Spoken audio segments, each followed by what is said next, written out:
ఈరోజు ఏబీవీపీ విద్యానగర్ శాఖ ఆధ్వర్యంలో రాస్తా రోకో నిర్వహించడం జరుగుతుంది. ఎందుకంటే తెలంగాణ రాష్ట్రంలో కాంగ్రెస్ ప్రభుత్వం ఏర్పడి దాదాపు 7 నెలల కాలం గడుస్తున్నప్పటికీ కేవలం ఓట్లు ఎవరైతే వాళ్ళకి సంతృప్తి పరిచేటువంటి విధానం తెలంగాణ రాష్ట్రంలో జరుగుతూ ఉంది. మొన్నటికి మొన్న రైతులకి రుణమాఫీ చేసినటువంటి రేవంత్ సర్కారు రైతు బిడ్డలకి స్కాలర్షిప్ ఎందుకు ఇవ్వదని చెప్పేసి మేము అడుగుతా ఉన్నాం. గత ప్రభుత్వ హయాంలో కేసీఆర్ని తిట్టిన తిట్లు తిట్టకుండా మేము వచ్చిన తర్వాత విద్యార్థులందరికీ సకాలంలో స్కాలర్షిప్లు ఇస్తాము, మెస్ బిల్లులు విడుదల చేస్తాము, యూనివర్సిటీలకి పునర్వైభవం తీసుకొస్తున్నటువంటి ఏదైతే రేవంత్ రెడ్డి కాంగ్రెస్ ప్రభుత్వం తెలంగాణ రాష్ట్రంలో ఏర్పడిన తర్వాత విద్యార్థుల వైపు కనీసం కన్నెత్తి చూసినటువంటి దాఖలాలు లేవు. అంటే కేవలం ఓట్లున్న వాళ్ళకే ఈరోజు తెలంగాణ రాష్ట్రంలో లబ్ధి చేకూరుస్తారని మేము అడుగుతా ఉన్నాం. విద్యార్థులకు ఓట్లు లేవనే ఒకే ఒక కారణంతో ఈరోజు మాకు స్కాలర్షిప్లు ఆపుతున్నవారు రేవంత్ రెడ్డి అని చెప్పి మేము అడుగుతా ఉన్నాం.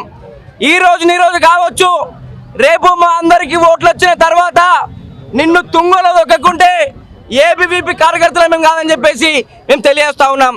ఇక్కడ మనం చూస్తూ ఉన్నాం, చిన్న నిరసన తెలియజేసుకుంటే ఇంతమంది పోలీసులు రావడం జరిగింది.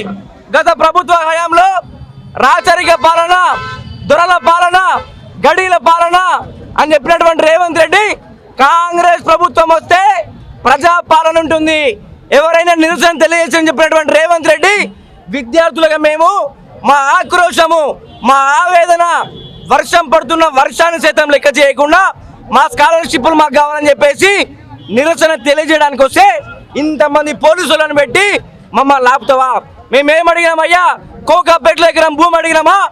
లేకపోతే నీ ప్రజాభవన్లో మాకు వాటా అడిగినామా? మాకు రావాల్సినటువంటి ఫీజు రియంబర్స్మెంట్ అడిగినాం. దానికి నువ్వు ఒప్పుకోకుండా విద్యార్థుల సమస్యలను గాలికి వదిలేసి నెలకు 2-3 సార్లు ఢిల్లీకి పోయే శ్రద్ధ విద్యార్థుల మీద లేనటువంటి పరిస్థితి రేవంత్ రెడ్డికి. నెలలో 2-3 సార్లు స్పెషల్ ఫ్లైట్ వేసుకొని ఢిల్లీకి పోవడం చిత్తశుద్ధి తెలంగాణ రాష్ట్రంలో ఈ తెలంగాణను తీసుకొచ్చినటువంటి విద్యార్థుల పైన లేదు. ఉస్మానియా విశ్వవిద్యాలయం ఉద్యమానికి కేంద్ర బిందున్నటువంటి విశ్వవిద్యాలయము ఈరోజు అరిగోసలు పడుతుంది. కేసీఆర్ గవర్నమెంట్లో విమర్శించాడు కదా రేవంత్ రెడ్డి. మేము వచ్చిన తర్వాత ఉస్మానియా యూనివర్సిటీ, కాకతీయ యూనివర్సిటీలన్నిటి కూడా పునర్వైభవం తీసుకొస్తాము, పునర్జీవం వస్తామని చెప్పిన రేవంత్ రెడ్డి మీరు వచ్చిన తర్వాత ఇంకా అధ్వాన స్థితికి ఈరోజు యూనివర్సిటీలు జరిగినాయి. బోధనేతర సిబ్బంది లేక హాస్టళ్లలో పెచ్చులు ఊడిపడి ఈరోజు విద్యార్థుల యొక్క తలలు బగులుతున్నా కూడా కనీసం పట్టించుకున్నటువంటి నాదుడు కడువేయండి రాష్ట్రంలో. మేము ఒకటే డిమాండ్ చేస్తా ఉన్నాం, ఖబర్దార్ రేవంత్ రెడ్డి, మాకు ఓట్లు లేవని చెప్పి ఒకే ఒక కారణంతో మమ్మల్ని విస్మరిస్తా ఉన్నావు. రేపు మాకు ఓట్లు వచ్చిన తర్వాత కాంగ్రెస్ పార్టీని, రేవంత్ రెడ్డిని, బట్టి విక్రమార్కని తెలంగాణ రాష్ట్ర పొలిమరల వరకు తరిమేటువంటి బాధ్యత మేమందరం తీసుకుంటాం. మేము ఒకటే డిమాండ్ చేస్తూ ఉన్నాం, మాకు రావాల్సినటువంటి స్కాలర్షిప్లు కానీ, యూనివర్సిటీలు కానీ, మెస్ బిల్లులు కానీ సకాలంలో రావాలి. ఈ రాష్ట్రంలో ఉన్నటువంటి అన్ని హాస్టళ్లలో మౌలిక వస్తువులు కల్పించాలి. లేని పక్షంలో నీ అసెంబ్లీ ముట్టడిస్తాం, నీ ప్రజాభవన్ని ముట్టడిస్తాం, ఏదైతే నీ క్యాంప్ హౌస్ని ముట్టడిస్తాం. నిన్ను కూడా సీఎం క్యాంప్ ఆఫీస్ నుంచి కొడంగల్ ఫామ్ హౌస్ పంపే బాధ్యత మేమందరం తీసుకుంటామని చెప్పేసి తెలియజేస్తూ ఖబర్దార్ రేవంత్ రెడ్డి.